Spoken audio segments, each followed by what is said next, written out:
De Boule Noire à Les Louanges, de Marvin Gaye à Boyz II Men, c'est juste du R&B. Juste ce qu'il faut pour un samedi soir réussi.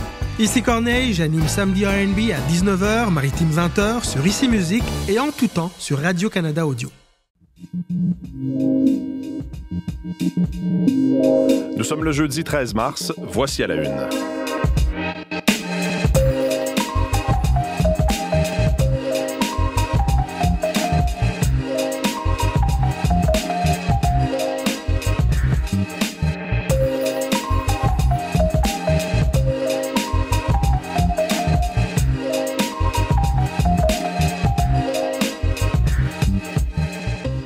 Bonjour, bon jeudi, bienvenue à l'émission. Mathieu Bellumeur au microphone, content de vous retrouver ce matin. J'espère que vous allez bien.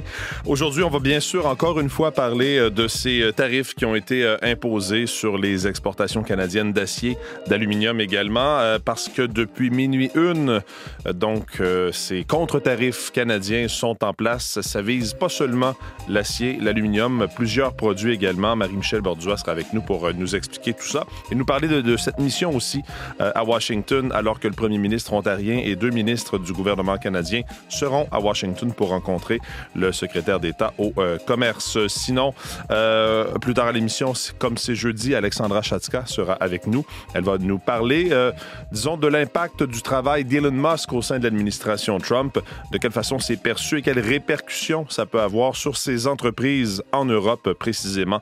Donc, à venir un peu plus tard avec Alexandra. Pour tout de suite, je me tourne vers Véronique Méran à la météo. Bonjour Véronique. Bien, bonjour Mathieu. Commençons, avant de parler des prévisions, en parlant de cette éclipse de lune que l'on pourra voir, c'est la nuit prochaine. Exactement, la nuit prochaine. Bon, là, vous allez voir des heures là, qui diffèrent un peu. Certains la font commencer à 23h59, d'autres à 1h09. Okay. La période pendant laquelle vous allez pouvoir voir la lune. C'est la période pendant laquelle on dort. Non. Nous, pas tant que ça, Ah non, okay. Mais la plupart des gens, oui. Okay. Je dirais que entre 1h09 et 4h47, là, c'est là où on verra la teinte la plus orangée. L'éclipse va être totale entre 2h26 et 3h31. Okay. Donc, c'est là, à ce moment-là, qu'on peut observer là, la totalité de la Lune avec cette teinte orangée. Éclipse totale de Lune, c'est la première en 2 ans et demi. Et la Lune va devenir complètement rouge. C'est un changement de couleur qui se produit quand la Terre se place là, entre le Soleil et la Lune. Donc, ça fait que ça bloque directement la lumière directe du Soleil et il y a certaines longueurs d'onde de lumière qui arrivent à traverser l'atmosphère. C'est ce qui explique qu'on voit cette teinte orangée. Donc, ce soir, regardez vers le ciel. Du côté de Montréal, l'éclipse va être visible en direction sud-ouest, là, 40 degrés au-dessus de l'horizon, au milieu de l'éclipse. On devrait la voir d'à peu près partout au Québec, et pas trop de nuages pour qu'on puisse... justement. Un ciel quand même partiellement dégagé. Donc, je dirais qu'on a quand même là, de bonnes chances de pouvoir observer le phénomène. Observez-le ce soir parce que ce sera la seule visible cette année. La prochaine, ça ira dans la nuit du 3 mars en 2026. Donc, belle occasion de prendre des photos. De lune. Oui, prendre des photos et on peut la regarder à l'œil nu aussi. Oui. Là, c'est pas dangereux tout ça. Donc, c'est très facile à observer. C'est juste que c'est en plein milieu de la nuit. Alors, choisissez vos combats. D'ici là, il fait froid ce matin, oui, mais... Ce sera la remontée vers les températures qui s'amorcent aujourd'hui. On aura autour de 4 à 6 degrés comme maximum. Quelques nuages ce matin, plutôt beau par la suite. Et ensuite, c'est du beau temps. Jusqu'à samedi, on surveille une perturbation dimanche avec des averses et du vent. Température de 8 à 10 degrés pour vendredi, samedi. Ça grimpera même près de la quinzaine par endroit cette fin de semaine. Donc, oui, c'est froid ce matin, là, mais dites-vous qu'on s'en va vers le mieux. Même chose pour les secteurs plus à l'est, le Saguenay, le Bas-Saint-Laurent, la Gaspésie, la Côte-Nord. Un ciel assez variable, une tendance au dégagement. Avec les vents du sud-ouest, les températures vont remonter. 1 à -3 pour aujourd'hui, mais on passe au-dessus du point de congélation vraiment à partir de la journée de demain. Il y aura pas mal de soleil sur la Côte-Nord. C'est pas chaud ce matin, là, -29 à Sept-Îles. Donc, ça va remonter graduellement autour de -7 aujourd'hui et demain, ce sera plus doux de ce côté. Les gens de l'Abitibi, on dépasse le 0 aujourd'hui. 6, c'est le maximum anticipé. On continue de gagner des degrés dans les prochains jours. Ciel assez variable dans l'ensemble. Plutôt beau en territoire ontarien. La douceur est là également. Et dans l'ouest, on ira avec quelques averses à Vancouver, autour de 8 degrés. Beaucoup de neige quand même dans les secteurs plus au nord, une quinzaine de centimètres. On a retrouvé l'hiver dans les prairies, 15-20 centimètres pour Edmonton aujourd'hui. Ça s'ennuagera à Calgary, la neige commencera ce soir. Vers Regina, on est dans le brouillard, sous les nuages, c'est venteux. Les températures sont légèrement sous zéro et un peu de neige également du côté de Winnipeg. Ça devrait cesser graduellement cet après-midi, près du point de congélation dans l'ensemble. Alors, froid ce matin, remontée du mercure et éclipse ce soir, 1h09, 2h21 à 2h31 si vous voulez le moment total de l'éclipse. Merci beaucoup, Véronique. Bonne journée. Bonne journée. Olivier, maintenant, est avec nous pour parler sport et on va commencer en parlant de hockey. Montour, le tir! Les pénalités auront été extrêmement coûteuses aux Canadiens en troisième. Oui, on comprend avec cette description que le Canadien a perdu hier à Seattle, a récolté un point, mais en a laissé filer un précieux, certainement, dans cette course aussi. Ouais. Certains diront que c'était un point qui a été volé par le Canadien de Montréal si on a regardé la première période, alors que le Kraken de Seattle était partout sur la patinoire. Le Canadien qui a fait très peu de choses. En fait, il aura fallu, je pense, plus de 10 minutes avant de voir un premier tir du Canadien hier. Et c'était seulement 1-0 après une période. Le Canadien qui s'est donné une avance de 2 buts dans le match. C'était 4-2 à un certain moment en troisième période pour le Canadien avant que le Kraken marque 2 buts et forcer la prolongation. Et c'est Brandon Montour, après seulement 5 secondes en prolongation, en fait, il a volé le départ là, lors de la mise en jeu, est allé marquer contre Jacob Dobeš. Et comme ça, ils sont allés récolter un point de plus. Donc, la victoire 5-4 face aux Canadiens de Montréal. Une défaite qui a été frustrante pour les joueurs et pour Martin Saint-Louis parce qu'on connaît la course. On sait à quel point cette course est serrée. Et ce voyage dans l'Ouest a peut-être pas été parfait, mais quand même, l'équipe du Canadien a quand même réussi à récolter un point. On écoute Martin Saint-Louis. 4 sur 8, c'est pas un échec, là. On se donne des chances, mais tu gagnes une de ces games-là en overtime, tu vas chercher 5 points. Là. C'est ce que le 5e point, il fait que c'est du succès comparé à 4. J'aime comment on se comporte. J'ai pas vu notre première période à soir, mais on a une belle réponse en deuxième, troisième. Fait que non, on va retourner à la maison demain, puis on va se préparer pour la Floride. Lorsque Martin Saint-Louis parle des 4 points, c'est 4 points récoltés sur une possibilité de 8 dans ce voyage dans l'Ouest. Et donc, le Canadien qui devra retourner à la table à dessin pour une prochaine victoire, peut-être. Autre équipe montréalaise qui a perdu, c'est la victoire, équipe de hockey féminin, donc contre New York, contre les Sirènes de New York. Une défaite de 3-2 en prolongation. C'est Maya Nyland Person qui a profité d'un avantage numérique pour marquer dans une victoire de 3-2. C'était une première victoire en 10 matchs pour New York, alors que pour Montréal, ça a été un match un peu décevant où, encore une fois, on a eu de la difficulté à créer à l'attaque, beaucoup de frustration sur la patinoire. Et donc, la victoire qui devra se remettre en selle, encore une fois, pour leur prochaine rencontre. Et je terminerai simplement vous parlant de la Formule 1, puisque c'est un retour. C'est le début de la saison officiellement aujourd'hui avec les essais libres du côté de l'Australie. Et on devra garder un œil aussi sur la Norvège parce que les meilleurs patineurs canadiens sont engagés dès aujourd'hui dans ces championnats du monde de patinage de vitesse qui se déroulent à Omar en Norvège. Donc, ça débute ce matin. On pourra vous parler des résultats un peu plus tard cette semaine. Parfait, merci Olivier. On est loin d'être dégoûté. Oui, c'est ça quand même. Salut, bonne journée.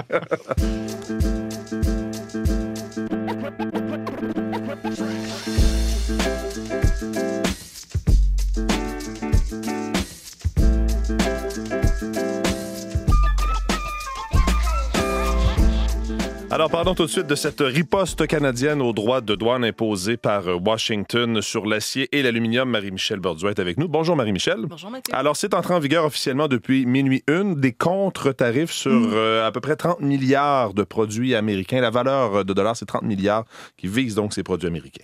Nouvelle riposte du gouvernement fédéral. Ça se traduit par des droits de douane sur des produits en acier, des produits en aluminium, une liste de produits supplémentaires aussi qui inclut des outils, des ordinateurs, des équipements de sport, des produits en fonte également. Et ça, il faut rappeler que c'est une réponse directe aux tarifs douaniers américains de 25 % sur l'acier et l'aluminium qui sont entrés en vigueur, eux, hier. Et ce que dit le gouvernement, oui, il y a un coût à cette riposte. Oui, le Canada en est conscient, mais l'objectif d'Ottawa, c'est de demeurer ferme, même si le gouvernement mise toujours sur la négociation avec l'administration Trump. Je vous laisse entendre là-dessus le ministre des Finances, Dominique Leblanc. On a toujours dit qu'il y aura un coût à payer pour l'économie du Canada, mais les Canadiens s'attendent qu'on soit ferme, qu'il y ait une réponse. La bonne nouvelle, c'est dans beaucoup de cas, les consommateurs peuvent choisir un produit qui vient d'ailleurs que les États-Unis. Et les libéraux ont un nouveau chef, mais le même message. Mark Carney, qui est d'ailleurs allé donner son soutien aux travailleurs d'une aciérie d'Hamilton, la capitale canadienne de l'acier. Et c'est dans ce contexte-là qu'arrive donc cette nouvelle riposte qui s'ajoute aux contre-tarifs annoncés le 4 mars par le gouvernement canadien. Il y en avait déjà. Cette fois-ci, Ottawa a pigé dans la liste des produits qui avaient été identifiés pour le deuxième volet de la réplique douanière qui doit entrer en vigueur, lui, le 2 avril. Parlant de Mark Carney, le chef libéral sera assermenté. Demain, il deviendra officiellement donc premier ministre du Canada. Et le 2 avril, c'est cette date à laquelle Donald Trump entend, Marie-Michel, adopter la ligne dure. Oui, le président américain qui prévient que pour l'instant, il fait preuve de souplesse. Pour l'instant, c'est le mot-clé parce qu'il ajoute du même souffle qu'il va être ferme dès le début d'avril. I'm not like a block that just, I won't delay. It's called flexibility. It's not called inconsistency. It's called flexibility. Alors, ce qu'il dit, c'est avoir le droit de s'ajuster, qu'il n'est pas un bloc qui est figé. Il enchaîne en affirmant que ce n'est pas de l'incohérence, c'est de la flexibilité. Il dit qu'il sera toujours flexible, mais qu'il y aura très peu de flexibilité une fois que tout ça aura commencé, en référence au 2 avril, qui sera, et je cite là dans cet extrait, il disait « un jour très important pour les États-Unis d'Amérique ». Oui, et donc réaction à Ottawa qui veut continuer de négocier d'ici là. C'est l'objectif, le gouvernement fédéral qui déplore justement cette incertitude créée par le va-et-vient sur les tarifs douaniers américains. Les ministres Dominique Leblanc et François-Philippe Champagne soulignent la nécessité de rétablir des règles de jeu claires dans le but de mettre fin à cette incertitude économique. Mais moi, j'ai clairement dit, Howard, il n'y a personne qui est avantagé par ce genre de confusion économique, par un tarif douanier, la riposte du Canada. L'incertitude ne peut pas devenir la nouvelle certitude. Moi, je pense qu'il faut revenir un peu à la normale et rétablir certains faits, parce que quand j'entends même l'administration américaine qui dit « on n'a pas besoin du Canada », moi, je leur rappelle, je dis, écoutez, le Canada, c'est votre plus grand client. Et les deux ministres seront à Washington aujourd'hui pour tenter de convaincre l'administration Trump d'abandonner tous les tarifs imposés sur le Canada. Il y a aussi Doug Ford, premier ministre de l'Ontario, qui va faire le déplacement. De son côté, Mélanie Joly, ministre des Affaires étrangères, est dans Charlevoix aujourd'hui pour une réunion ministérielle du G7. Elle va discuter avec son homologue américain Marco Rubio. Merci beaucoup, Marie-Michel. Bonne journée. Bonne journée. On va enchaîner tout de suite parce que c'est un sujet qui retient évidemment l'attention dans les quotidiens. Et je joins Gabriel Lemarque-Ampero à Ottawa pour la revue de presse. Bonjour Gabriel. Bonjour Mathieu. Parce qu'il y a un lien, en tout cas une, du Journal de Montréal, en pleine guerre tarifaire, et on sait qu'il y a beaucoup de pression sur le contrôle aux frontières. Mais là, on nous apprend qu'il y a une majorité des armes à feu saisies par les policiers du Québec qui proviennent des États-Unis. Et pendant ce temps, Donald Trump reste bien silencieux sur ce sujet, sur le fléau, écrit le Journal de Montréal ce matin. Le président américain préfère accuser le Canada d'inonder son pays de fentanyl pour justifier sa guerre commerciale. Mais c'est ce que révèlent des documents policiers inédits obtenus par le bureau d'enquête du Journal de Montréal et l'agence QMI. Des documents qui mettent des visages sur des bénéficiaires de cette contrebande d'armes alimentée par nos voisins du Sud. De gros noms de la mafia montréalaise dont les pistolets prohibés ont été saisis chez eux. Le Journal de Montréal dit ce matin que l'origine de ces armes est détaillée dans plusieurs rapports policiers. On parle notamment de Tampa en Floride. Dans le devoir de ce matin, on nous entraîne dans les coulisses du congédiement de l'ex numéro 2 de Santé Québec ce matin. Frédéric Abergel. Au cours des derniers jours, le Devoir s'est entretenu avec une dizaine de personnes qui travaillent étroitement avec Santé Québec, des personnes aussi qui ont côtoyé M. Abergel au fil des ans. Et une poignée de ces sources, en fait, s'est réjouie du congédiement du vice-président exécutif de Santé Québec. La quasi-totalité a dit craindre que Mme Biron n'ait pas la capacité de faire de cette nouvelle société d'État une réussite. Notamment une source au Devoir qui mentionne « Les PDG pleurent plus le départ de M. Abergel qu'il pleurerait celui de Mme Biron. » Une autre personne a nuancé ses propos aussi en disant « Les gens ne verseraient pas de larmes pour la Top Gun, ils seraient complètement indifférents à son départ. Ça ne changerait rien pour personne. » Toutes les personnes qui sont confiées au Devoir l'ont fait sous le couvert de l'anonymat, oui. Et sollicité par le Devoir, Santé Québec n'a pas voulu formuler de commentaires sur les propos rapportés dans l'article, mais en coulisses, on sait que des tensions entre M. Abergel et Mme Biron sont apparues au cours cours des derniers mois. D'ailleurs, parlant de tension, dans le Journal de Montréal ce matin, on nous apprend qu'un climat de tension dans l'équipe de la ministre des Transports, Geneviève Guilbeault, est à l'origine du départ d'un 3e directeur de cabinet en l'espace de quelques mois. La crise à la SAAQ qui implique la ministre aurait aussi accéléré la séparation entre la ministre Guilbeault et son chef de cabinet. Oui, on comprend que dans son cabinet, il semble y avoir eu un roulement ces dernières années de personnel. Donc, c'est à lire ça dans le Journal de Montréal, cet article-là. Sinon, en une de la presse, terminé le flânage dans les stations du métro de Montréal. La Société de transport de Montréal emploie les grands moyens et interdit le flânage en adoptant une obligation de circuler. C'est ce qu'a appris la presse qui nous révèle ça à sa une ce matin. Un blitz de mesures qui sera annoncé, aujourd'hui avec la mairesse de Montréal, Valérie Plante, le service de police de la ville et la santé publique. La mesure phare, c'est cette obligation de circuler qui va venir interdire le flânage dans les stations de métro et dans leur entrée. Donc, une mesure qui touchera principalement les personnes sans abri qui peuvent passer des heures, voire la journée à l'intérieur de certaines stations. Le journaliste de la presse nous apprend aussi que les constables spéciaux pourront contraindre des usagers à sortir pour expulser une personne. Ils n'auront plus à être témoins d'une situation comme c'est le cas actuellement. Ça risque de faire réagir. On va probablement en entendre parler un peu plus aujourd'hui. Vous pourrez lire ça en une de la presse. Sinon, Gabriel, on termine avec une majorité de Canadiens qui croient que les seuils d'immigration sont trop élevés au pays. Oui, 58% des Canadiens interrogés dans le cadre d'un sondage réalisé par Léger pour le compte de l'Association d'études canadiennes estiment qu'il y a toujours trop d'immigrants au pays, contre seulement 3% qui pensent qu'il y en a trop peu. C'est un sondage qui est publié dans le National Post ce matin. Opinion qui est largement répandue à travers le pays, avec des majorités en Ontario, en Alberta, au Québec et en Colombie-Britannique qui conviennent que les niveaux d'immigration restent trop élevés. Sondage similaire qui avait été réalisé aussi en septembre qui révélait qu'à l'époque, 65% des répondants considéraient que les chiffres d'immigration étaient trop élevés et que seulement 22% pensaient qu'il était à peu près correct. Donc, le sondage qui a été réalisé en ligne par la firme Léger auprès de 1548 Canadiens entre le 1er et le 2 mars dernier. C'est dans le National Post ce matin. Merci beaucoup, Gabriel. Bonne journée à demain.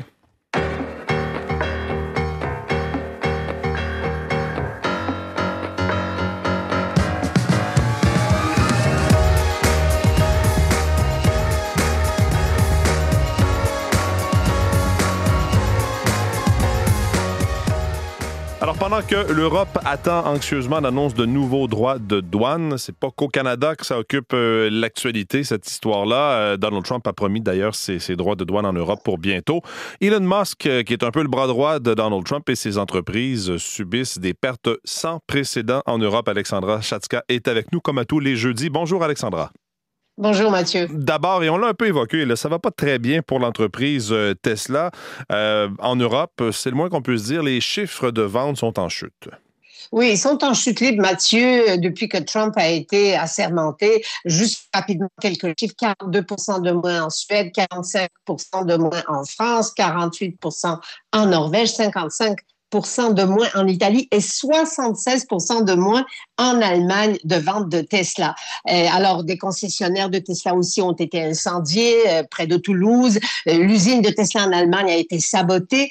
L'action de l'entreprise a perdu 40% en bourse, on le sait déjà.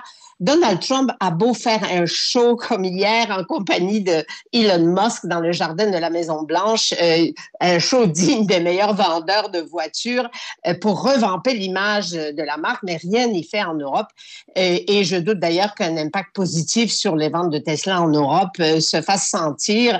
L'Europe se sent vraiment trahie par le nouveau locataire de la Maison-Blanche et Elon Musk est maintenant étroitement associé à lui. Oui, effectivement. Puis on parle beaucoup de Tesla, c'est visible. Il y a plusieurs consommateurs. Ça a été le meilleur vendeur de voitures dans le monde. Donc évidemment qu'on en parle beaucoup. Mais il y a une autre entreprise très importante du milliardaire qui risque de se retrouver en difficulté en Europe. C'est SpaceX, surtout en raison de son célèbre système d'accès Internet Starlink.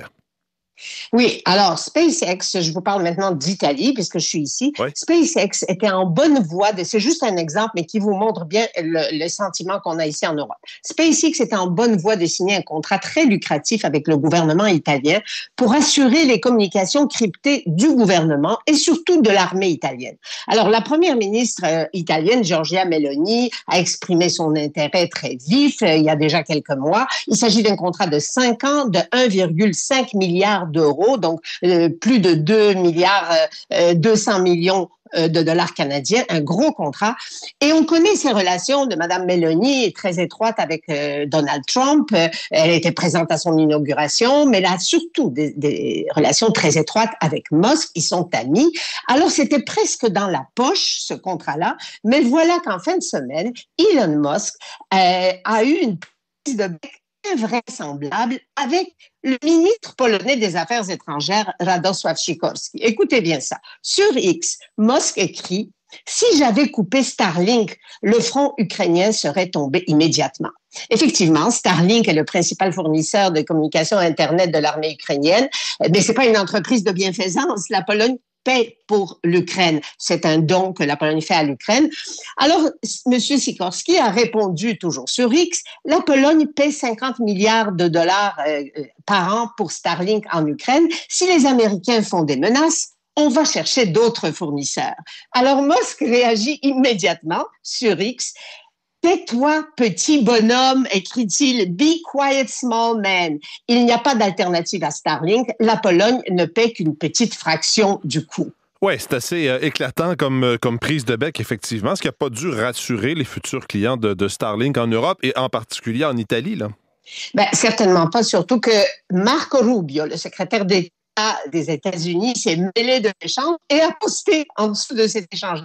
Sans Starlink, l'Ukraine aurait perdu cette guerre et les Russes seraient à la frontière de la Pologne. Imaginez-vous, c'est surréaliste.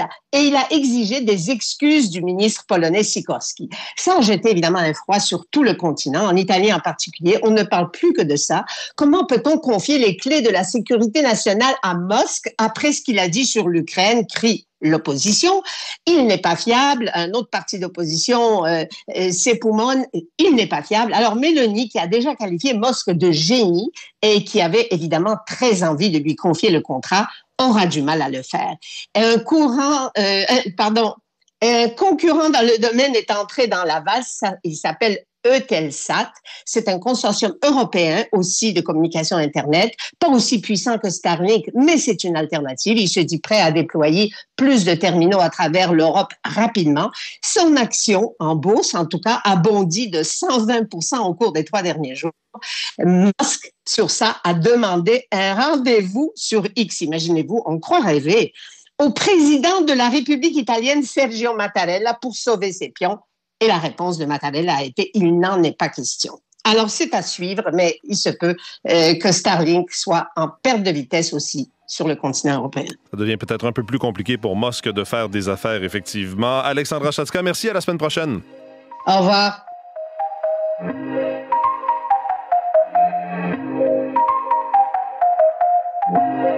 Ce que l'on va surveiller aujourd'hui, cette réunion des ministres des Affaires étrangères du G7, ça se déroule dans la région de Charlevoix, au Québec. Selon cette mission de François-Philippe Champagne, de Dominique Leblanc du gouvernement fédéral et de Doug Ford, premier ministre ontarien à Washington, pour toute la question de l'imposition de ces tarifs.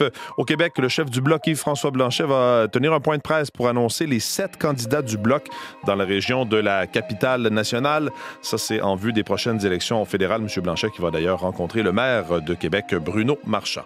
Voilà pour cette édition d'À la Une. Si vous voulez nous écrire à la une @radio-canada.ca, c'est toujours possible de le faire. Vos équipes du matin vont prendre le relais dans les prochaines secondes. Je vous retrouve dans les radiojournaux. Bonne journée, bon jeudi.